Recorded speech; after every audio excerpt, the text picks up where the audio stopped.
perjalanan ada masalah, bukan masalah mental lah, tapi masalah lah juga. Macam-macam dalam otak ni, macam tu lah. Okay, first masa tu tak silap 2019 tu, dia punya masa nak kena tu, dia macam ni tau. Tengah tengok cermin nak rasa macam okay, aku nak selfie, guna filter IG masa tu. Tiba-tiba kan, dia macam ada satu perasaan tu, dia datang, dia cakap, kau hodoh, kau tak lawa, kau buat apa pun kau tak lawa, kau pakai filter pun kau tak lawa. Dia rasa macam tu tau. Dia rasa macam anxious sangat dengan diri sendiri. So masa tu benda tu je sebenarnya. Tapi sampaikan menggigil yang teramat sangat, sampaikan boleh macam mana boleh, dia macam kena sawan tau dekat atas katil tu. Kaki macam tak boleh tak rasa kaki, semua benda. Okay, macam tu lah. Lepas tu tanyalah, ada seorang kawan ni namanya Ainil. Dia pun nasihat, dia kata cuba try pergi klinik kesihatan. Kau cakap yang kau tak okey. Selama ni takkanlah kita pergi klinik kesihatan, kita cakap doktor saya tak okey, macam pelik kan. Tapi dia kata try. Kau cakap kau stres ke, apa ke. Sebab benda ni dah jadi macam, dah ramai tau orang kena. And kalau tak ada orang nak bagi tahu kat semua orang, siapa yang nak bagi tahu kan pasal mental health ni kan. So dia pun cakap pergilah klinik. So masa tu hari Sabtu rasanya, pergilah klinik. Masa tu kat klinik kesihatan Putrajaya, tak ingat prison berapa. Pergi, cakaplah yang tak okey apa semua. Tapi dia cakap masa tu hari Sabtu Ahad, so klinik psikiatri tak buka. Tak apalah, dia suruh pergi jumpa doktor. Okay, pergilah jumpa doktor, bagi tahu apa masalah semua. So dia pun set tarikh untuk jumpa dengan psikiatri. Okay, masa tu start lah ada appointment macam-macam. Pergilah jumpa psikiatri, cerita semua benda, cerita problem apa. Dia pun try masa tu, first ubat dia bagi Luvox. Luvox tu paling biasalah orang akan bagi bila memang biasalah orang bagi Luvox. Okay, bagilah Luvox. Lepas tu benda macam biasa lah, pergi klinik kesihatan tu. And tiba-tiba stop, tak pergi klinik kesihatan rasa. Lepas tu sorry kalau cerita ni macam ada trigger sikit, sebab ini apa yang I buat, and ini apa yang I rasa, and ini apa yang I hadap sepanjang I kena macam ni. So one day tu dah berani beli pisau, cut off, macam self harm macam tu. Pernah macam pergi dalam kereta, drive dalam keadaan yang kau tak sedar. Kau menangis sangat-sangat. Sumpah memang tak sedar sangat. Itulah macam bahaya sikit. Okay, so start lepas tu refer balik dekat klinik. Sebab pernah lah rasa macam tak nak lah aku pergi lama-lama appointment, so aku stop. So pergi balik lah, refer balik, dapat ubat balik.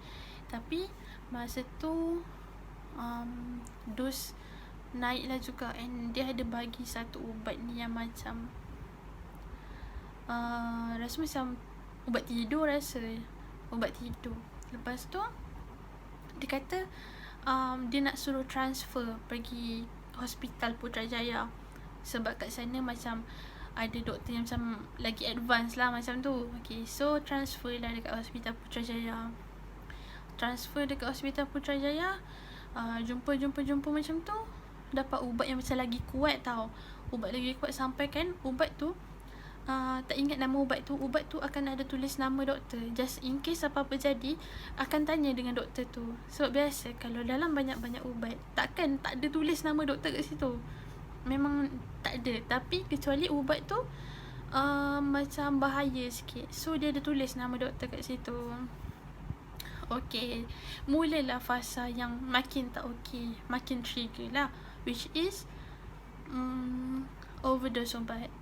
Adalah masalah sikit dekat tempat belajar pasal finance macam tu. So overdose ubat. Tapi sebelum overdose ubat tu, Dia ada macam satu orang ni, dia macam buat I trigger tau.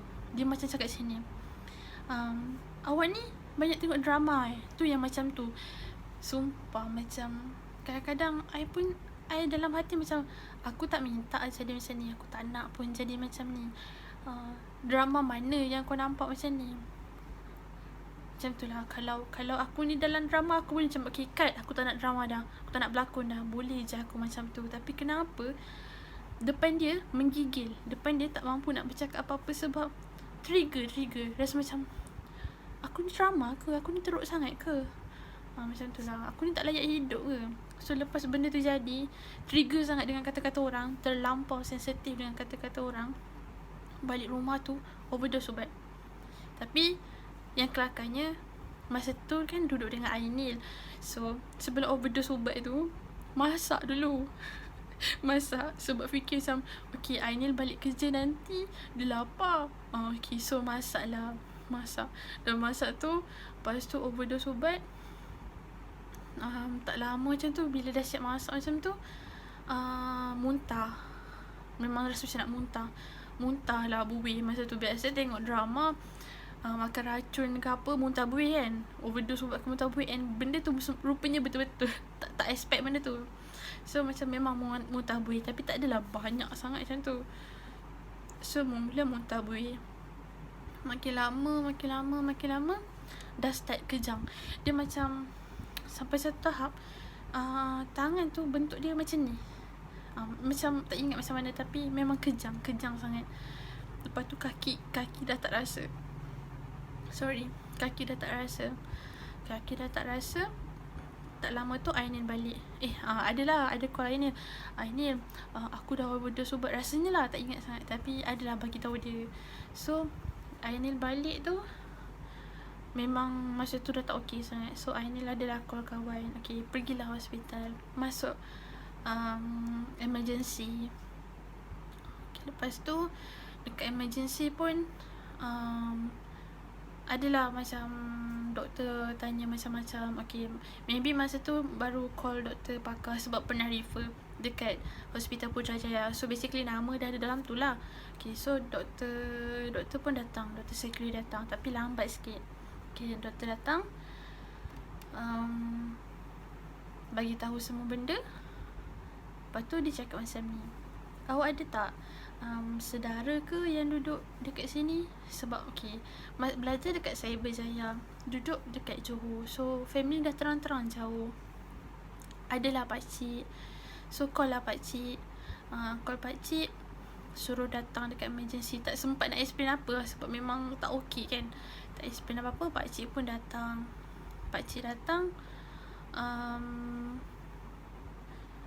Dia tanya kenapa. So doktor pun explain lah dekat pakcik tu. Yelah, okay, I ni bukan jenis yang bergaul sangat dengan family, banyak buat hal sendiri macam tu. So orang tak, macam pakcik-pakcik tak adalah nak tahu masalah kita apa kan, betul tak? So banyak pendam sendiri, so pakcik pun tak tahu masalah kita apa. So doktor pun bagi tahu. Doktor cakap macam ni, nak minta sign. Dia cakap macam ni, dia kata ward psychiatry ada dekat Hospital Putrajaya, tapi mahal, like one day je dah berapa ribu macam tu. So dia kata dia suggestkan dekat Hospital Kajang, Hospital Psychiatry Kajang masa tu. Okay, tak pernah masuk ward psychiatry, tak pernah masuk. Okay, lepas tu dah settle semua, sign semua, naik ambulance. First time naik ambulance. Naik ambulance pergi Hospital Kajang, masuk ward. Biasa kita masuk ward, ada macam tak ada pintu tau. Tak adalah nak kena kunci pintu, betul tak? Ward tu terbuka je kan. Tapi ward psychiatry tu berkunci. Sekejap, sumpah berkunci tau. Dia berkunci. Nak masuk situ berkunci. So ada pengawal tu, pengawal keselamatan pun buka kunci, barulah boleh masuk. Masa tu dalam dekat atas apa yang tolak-tolak, yang baring apa katil yang nak gerak-gerakkan patient tu. Tolak lah. I pun masuk lah dalam tu. Lepas tu turun. Dah turun tu terus jumpa doktor. Doktor explain apa, doktor tanya nama semua. So dia buatlah file untuk I macam tu. Lepas tu dia bagi baju, dia bagi berus gigi. Macam tu dia kata, awak pergi tukar baju. Okay, ni berus gigi awak tau. Okay, dekat berus gigi tu dia ada nama tau, Raihani. Okay, macam tu. Dia letak dalam cawan dekat dalam toilet. Toilet dia tu macam toilet asrama. Memang macam toilet asrama. Ada macam 5 toilet dalam tu. Okay, lepas tu tapi toilet tu clean tau. Tak ada cermin, tak ada benda yang membahayakan lah, macam tu. Lepas tu doktor tu cakap macam ni, ayah awak, boleh tak saya nak jumpa ayah awak? Tapi masa tu abah kerja dekat Nilai. So boleh lah abah datang dekat Kajang. Malam tu juga abah datang kat Kajang, hospital Kajang tu. So abah jumpa doktor, tak tahulah apa yang doktor explain, tapi rasa macam sebab lah kat situ. Sebab rasa macam kau ada masalah, tapi kenapa kau tak cerita kat family? Dia terasa sebab tau kat situ. So abah pun balik, and semua phone, jam ke, baju ke, semua dia ambil. Tak boleh pegang, tak boleh main phone ke apa. Okay, dalam kenapa I rasa macam takut masuk ward psychiatry tu, sebab I ditempatkan dalam ward yang macam first case. Maksudnya macam kes yang penting. Macam nak kes yang penting lah, macam tu. So ward tu ward yang orang nak datang melawat, family je. Kalau kawan kau nak datang melawat ke, tak boleh. Memang tak boleh. And masa tu bulan puasa, and masa tu tak puasa lah. Bukan nak buka aib, tapi memang tengah, nak kata gila tak gila, tapi mental tu memang sangat tak okey. Okay, lepas tu makanlah macam biasa. Tapi apa yang rasa takut sangat tu, ada polis jaga. Tapi bukannya polis jaga ward tu, polis jaga sebab ada macam satu banduan ni lah, foreigner masuk dalam tu. So adalah polis jaga. Kat situ ada TV tau. So macam semua makanan, like macam kalau kau masuk asrama kan ada breakfast, lunch, supper, semua macam tu. Macam tu lah dekat ward psychiatry. Complete, like literally complete gila. Memang best lah. Tu. Tapi tak adalah best, tapi makan tu best lah. Okay, lepas tu dengar macam kita ada masalah mental dari segi macam cara berfikir. Tapi orang lain dia macam berhalusinasi, dia rasa macam ada orang macam bercakap macam tu. So bila I tengah tidur, okay, I dengar orang bercakap, rasa macam dia macam aku tak nak macam ni lagi, aku tak nak masuk ward ni lagi, aku tak nak buat benda bodoh lagi. Masa tu lah slow motivate diri sendiri. Okay, lepas tu dah final exam semua, dah habis semua, dah masa tu raya okay dah tak fikir dah. Okay, tiba-tiba kalau ada masalah, dia mula nak gores tangan. Memang akan setiap masa kalau rasa tak okey nak gores tangan. Bukan saja-saja tau nak gores. Dia nak gores sebab hati kau sakit, kepala kau sakit, kau tak tahu nak luah macam mana, kau tak tahu nak lepaskan geram macam mana. So bila kau gores tangan, rasa sakit kat tangan, rasa sakit tu kat tangan, dah hati ni lepas. Macam tu lah, for me dia macam tu lah. Lepas tu kadang-kadang buatlah challenge diri sendiri, berapa hari tak self-harm macam tu. Okay, lepas tu PKP. Bila PKP lagilah tak okey. Kelas online apa semua lagi tak okey tau. Okay, so macam sepanjang PKP tu ada satu, okay, cuba bayangkan pergi Hospital Putrajaya. Appointment semua dekat Hospital Putrajaya. So bila kau dah ada dekat Batu Pahat ni, dah dekat Johor, takkan nak berulang alik dekat Putrajaya setiap bulan. So masa tu macam fikir, dah lah PKP susah lah, tak nak lah pergi appointment. Okay, tak pergi appointment, tak ada ubat cut off kat situ, saya tak ada. So tiba-tiba one day tu menggigil sebab rasa macam dah fikir macam-macam lah, menggigil. Okay, dah menggigil tu call orang, call free tak ni. Tapi biasalah, kadang-kadang kita rasa susah ni tak kena dengan masa orang macam tu. So I macam fikir, tak apalah, aku drive dengan menggigil menangis ni, drive pergi klinik kesihatan Batu Pahat dekat Jalan Keluang tu. Okay, pergi sana, menggigil cakap dengan doktor saya tak okey. Lepas tu sampai dekat jumpa doktor tu, tunjuk yang I ada gores tangan macam tu, tunjuk tak okey. Lepas tu doktor tak cakap banyak, dia terus macam, ibu awak tahu tak, ayah awak tahu tak awak datang sini. Lepas tu saya cakap, I cakap, ibu ada kerja, ayah tak ada kat rumah. So dia cakap, boleh tak saya nak call dengan ibu awak. So doktor tu pun call dengan ibu. Lepas tu doktor cakap dengan ibu. Lepas tu doktor tu terus call Hospital Batu Pahat. Dia kata, boleh tak buat appointment tarikh sekian. Tapi tak adalah tarikh yang paling dekat. Itulah problem bila tak okey, kita kena ada buat appointment. Dia tak ada straight jumpa doktor. Tapi tak apalah, at least macam benda tu kita dah tahu kita nak buat apa macam tu. Kita dah tahu jalan kita ke mana bila kita tak okey.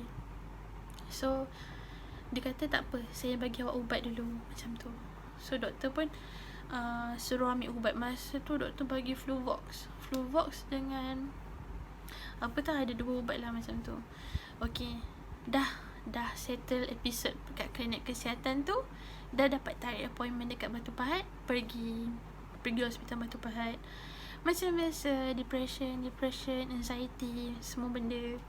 Tiba-tiba one day tu, satu hari untuk macam ada satu appointment tu, jumpa dengan satu doktor lelaki ni. Dia cakap macam ni, dia macam tanya semua benda tau. So I pun cerita lah, I cerita macam I akan habis duit kat sini. Lepas tu tiba-tiba tak okey tu berapa hari. Dia pun tanya. Lepas tu dia cakap sini, dia tak terus cakap tau. Dia bawa file patient tu, dia bawa keluar tempat lain. Lepas tu dah lama sikit baru dia datang. Dia sen-sen tangan macam ni. Okay, saya nak explain kat awak macam ni. Sekarang ni awak ada bipolar disorder type 2. Masa tu pernah lah dengar bipolar tu, tapi tak tahulah benda apa. Lepas tu dia pun explain, bipolar ni dia macam ada 2 depression episode dengan yang macam okey lah. Bukan okey, depression episode dengan hypomania. Hypomania ni macam melebihi diri kau. Okay, contoh bagi contoh, pernah lah I dengan Ainil lah, basically dengan Ainil, I join satu event, nama ni event apa, pesta lampu macam tu lah dekat Putrajaya. Kan ada kan lampu-lampu tu kan, yang korang ambil gambar tu, kat situ lah. Okay, jadi volunteer dekat situ. First day tu beramah gila nak mati, bercakap dengan orang, pelawa orang, oh macam ni, oh macam tu. Sebab kalau korang tahu, I bukan jenis yang peramah macam tu. Dulu masa sekolah dah masuk matrik dah ni, banyak senyap. Okay, so bobol lah, bercakap orang, oh kat sini, oh kat sini. Happy tau, mood macam happy gila. Macam rasa macam okay, aku nak buat macam-macam ni, So tiba-tiba esoknya tak okay. Esoknya dia punya tak okay. Tak nak mandi, tak nak buat apa, tak nak jumpa orang, tak nak duduk bilik, tak nak, semua tak nak. Kalau boleh nak terperap je duduk dalam kereta. Aku tak nak jumpa siapa-siapa. Okay, lepas tu Ainil tegur. Ainil WhatsApp lah, dia tegur. Dia kata, aku perasan macam tiba kau dah macam kau punya level happy tu dah lebih, lepas tu tiba kau akan tak okay macam tu. So bagi tahulah kat doktor. Lepas tu doktor cakap macam tu lah. Dia punya, awak punya perasaan nak buat sesuatu tu melonjak-lonjak, tapi itu bukan perangai awak. Itulah kalau orang normal, fasa normal, dia rasa macam kalau dia nak buat biasa ni, dia biasa je. Tapi hypomania ni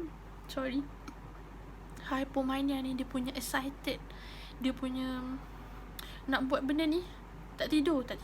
Sebab dia rasa macam kalau aku tidur ni aku membazir, aku nak buat kerja macam tu. Itulah kadang-kadang I ada buat lah macam tu. Macam kalau aku tidur ni aku membazir ni, okay, buatlah kerja. Lepas tu doktor pun bagi tahu yang dah ada bipolar ni. So banyaklah Google, banyak search semua benda. Sebenarnya lagi kita search, lagi kita cari simptom, lagi kita cari efek ubat tu, lagi otak kita nak fikir, aku tak okey. So start daripada tu, I stop Google. I macam have fun. So Ainin pun kenalkan lah dekat BTS tu. Daripada aku tak kenal yang belakang tu, Sugar semua tu, kenal lah dengan diorang. At least ada benda yang kalau ada masalah, buka je lagu ni, okay, tak payah fikir. Aku dah boleh happy dah, macam tu. So carilah benda yang boleh buat lupakan masalah ni. So masa mula-mula tahu ada bipolar tu, rasa macam tak okey. Rasa kenapa aku kan. Doktor pun ada tanya, keturunan awak ada ke macam ni? Tak ada. So macam I terfikirlah, kenapa kenapa macam ni.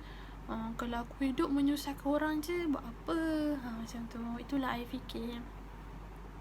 Lepas tu lama-lama tu dah cuti SEM,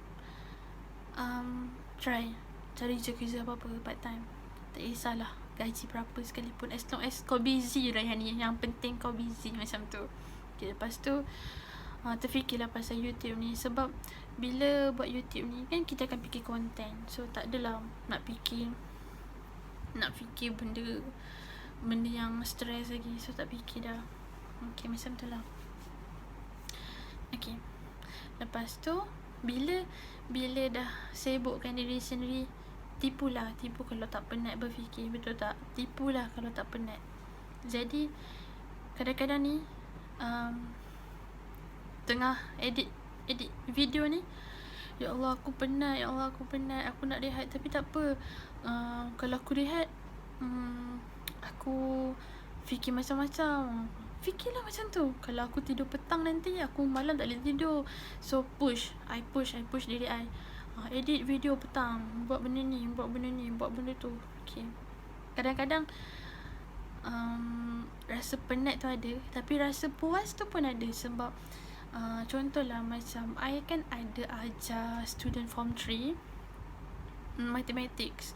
So bila kita ajar and diorang cakap terima kasih kak, faham kak, benda tu satu kepuasan tau. So macam walaupun kau penat macam mana pun, tapi kalau orang faham dengan hasil kerja kau, benda tu satu kepuasan. So I fikir macam I penat macam mana pun, I kena puaskan diri sendiri. Macam tu. So sekarang ni satu je I pegang satu je ni. I baru je macam pegang perkataan ni lah. Macam dia benda ni tau. Tapi ayat ni taklah boleh digunakan untuk semua orang. Tapi I gunalah ayat ni. I fikir kalau orang sekeliling aku tak nak support aku, tak apa. Kalau orang sekeliling aku tak nak faham aku, tak nak faham mental aku, tak apa. Sebab aku nak pulih. Kalau korang tak nak tolong, tak apa. Aku nak pulih, so tak apa. Aku boleh tolong diri sendiri. Korang kena percaya, bukan korang lah, macam I kena percaya yang I boleh. Sebab selama ni I selalu rasa macam kenapa. So sampai satu tahun I dah penat tanya kenapa. I dah penat. So I macam I boleh. Kita tekad. Mana ada hidup ni naik je kan. So ada naik turun. So kalau kau tak okay, kau dah tahu nak buat macam mana. Bila I rasa down, okay, I dah tahu nak manage macam mana. Sebab I dah hadap benda ni 3 tahun. Bila tak okey, dah tahu nak manage macam mana. So macam tu lah. So sekarang ni, kalau ada orang buat I trigger ke, ada orang buat I tak okey ke, I fikir satu je, tak apalah, buatlah. Aku nak happy, so I buat benda lain. Kalau orang sakit hati I tengok orang main game PUBG. Kalau orang sakit hati I tengok BTS. Aku dah tak nak fikir pasal orang lain. Macam tu. Macam tu lah. Okay, macam tu lah. Macam tu lah. So habislah cerita saya. And nak ingatkan lah, jangan pernah rasa malu ada masalah mental. Jangan pernah rasa malu. Sebab bila kau tak bagi tahu kat orang yang kau tak okey, orang tu assume macam kau biasa je. Kadang-kadang kata orang dari orang yang tak ada masalah mental ni boleh buat kita trigger. Sebab tu lah korang jangan ada rasa malu. Macam tu lah. Sebab sebelum ni I malu. I rasa macam ni kau ada sakit mental ke, macam tu. So I malu. Tapi kalau benda ni orang lain tak ada kesedaran, sampai bila-bila orang kolot fikir pasal benda ni. Macam tu lah. So luckily lah, sejak PKP ni benda tu orang ramai tahu. So ramailah notice kewujudan sakit-sakit tu. Macam tu lah. Okay. And cara korang nak pergi jumpa doktor ke apa ke, pergi je, jumpa je. Kadang-kadang ada orang ni fikir family. Kalau korang fikir orang lain, sampai bila korang nak fikir diri korang? Surat yang I dapat daripada OCT appointment hari tu. And Alhamdulillah, lagi 2 session, lepas tu dah boleh discharge untuk OCT. So lepas ni fokus untuk dengan doktor pula.